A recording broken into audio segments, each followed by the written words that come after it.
Imagine opening your portfolio और आपका एक स्टॉक जो कल 150 रुपीज का था, आज उसकी प्राइस सिर्फ 50 रुपीज हो गई। First reaction panic and thinking कुछ तो गड़बड़ है। बट फिर आप क्वांटिटी देखते हैं और वहां भी एक चेंज है। पहले आपके पास उसके सिर्फ 100 शेयर्स थी, अब 300 है।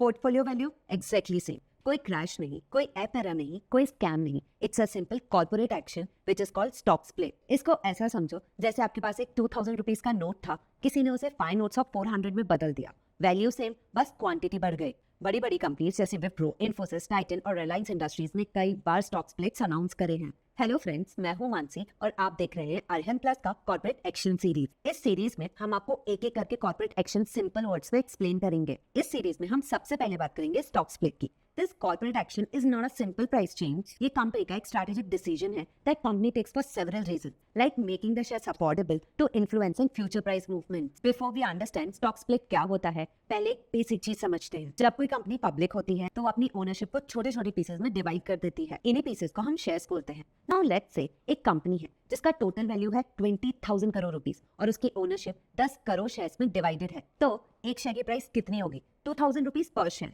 Simple math. Now let's say company हर साल अमेजिंग बिजनेस रिजल्ट्स अनाउंस कर रही है। उसने मार्केट में बहुत अच्छे यूनिक प्रोडक्ट्स लॉन्च करे, the products are selling well and customers are really happy और कंपनी की वैल्यू बढ़कर 1 लाख करोड़ रुपीस हो गई और उसकी शेयर की प्राइस हो जाती है 10,000 rupees. At this point companies management realises कि एक एवरेज इन्वेस्टर के लिए 10,000 रुपीज का स्टॉक काफी महंगा हो गया है and it is not affordable anymore. तो इस प्रॉब्लम का सोल्यूशन क्या है? Stock split. सिंपल वर्ड्स में स्टॉक स्प्लिट एक हाई वैल्यू शेयर को स्मॉलर पार्ट्स में ब्रेक करती है, making it more affordable without changing the company's value और the value of your investment. Let's understand it with simple example. क्योंकि company का stock price 10,000 rupees हो गया, वो डिसाइड करती है अपने स्टॉक को 50/1 स्प्लिट करने का। मतलब आपका एक शेयर बन जाएगा 50 शेयर्स और प्राइस जो पहले 10,000 रुपीज था पर शेयर, अब वो हो जाएगा 200 रुपीज पर शेयर। कंपनी की total value 1 lakh crore, exactly same. आपका इन्वेस्टमेंट वैल्यू एग्जैक्टली सेम, कुछ नहीं बदला, सिर्फ शेयर्स की क्वांटिटी बढ़ी और प्राइस एडजस्ट हुई and just like that company के शेयर्स अब आम इन्वेस्टर्स के लिए अफोर्डेबल हो गए।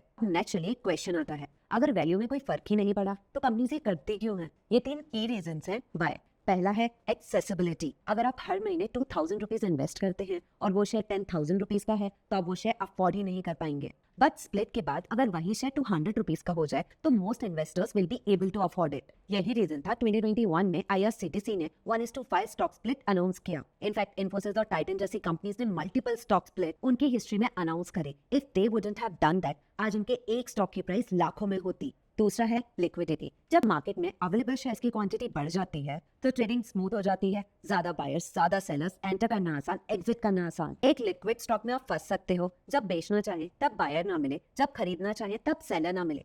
स्टॉक स्प्लिट होने से ये प्रॉब्लम काफी हद तक सॉल्व होती है। और थर्ड हिडन रीजन है the role of investor perception. Investor अक्सर लोअर प्राइस स्टॉक्स को चीपर या बेटर वैल्यू समझते हैं इवन जब फंडामेंटली कुछ चेंज नहीं हुआ, और इसी को कहते हैं नॉमिनल प्राइस इल्यूजन, जहां लोग एक्चुअल वैल्यू के बजाय प्राइस पे फोकस करते हैं। इसलिए 900 रुपीज का स्टॉक ज्यादा अट्रैक्टिव लगता है 4,500 रुपीज के स्टॉक से, इवन दो दोनों सेम कंपनी वैल्यू रिप्रेजेंट करते हैं। हर चीज के प्रोस के साथ कुछ कॉन्स भी होते हैं। Let's see the cons now. Lower price shares ज्यादा स्पेक्युलेटिव ट्रेडिंग अट्रैक्ट कर सकते हैं, जिससे वोलेटिलिटी बढ़ सकती है। एक रिस्क ये भी है कि पॉजिटिव इंपैक्ट शॉर्ट लिव्ड हो सकता है। अगर कंपनीज के फंडामेंटल्स ग्रोथ सपोर्ट नहीं करते तो स्प्लिट के बाद का एक्साइटमेंट धीरे धीरे खत्म हो जाता है। Now if you are share holder of the company, आपको स्टॉक स्प्लिट की 3 इंपॉर्टेंट डेट्स जानना बहुत जरूरी है। First is record date. ये वो दिन होता है जब कंपनी अपने रिकॉर्ड्स चेक करती है कि कौन से शेयर होल्डर स्प्लिट के लिए एलिजिबल हैं। If you are holding the stock in your demat account on this day, you will get the corporate action benefit. अगर आप स्टॉक रिकॉर्ड डेट पर बाय करते हैं, you will not be able to eligible for the stock split because stock demat account में same day credit नहीं होते। So if you want to benefit from it, plan ahead. Second is ex split date. इस दिन new stock reduce price पर trade होना शुरू होते हैं एंड यूजुअली इसी दिन लोगों को शेयर प्राइस में सडन ड्रॉप दिखता है।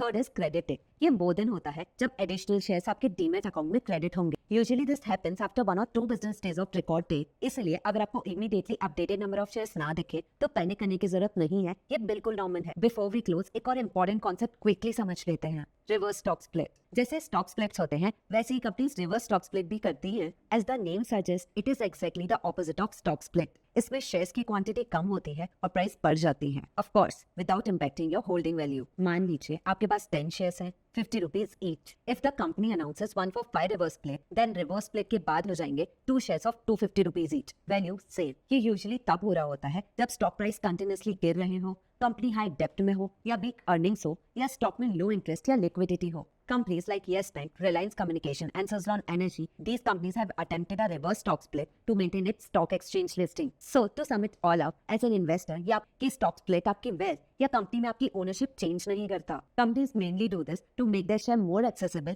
easier to trade, boost stock liquidity और investor perception को influence करने के लिए। लेकिन stock splits कभी-कभी short term volatility ला सकते हैं। Don't let the volatility decide your investment decisions. Always focus on the fundamentals.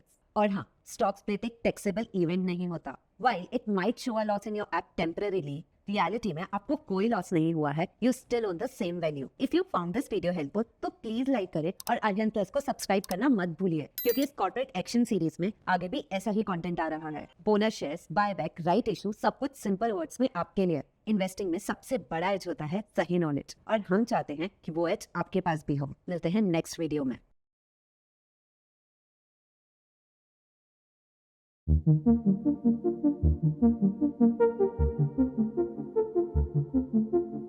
Thank you.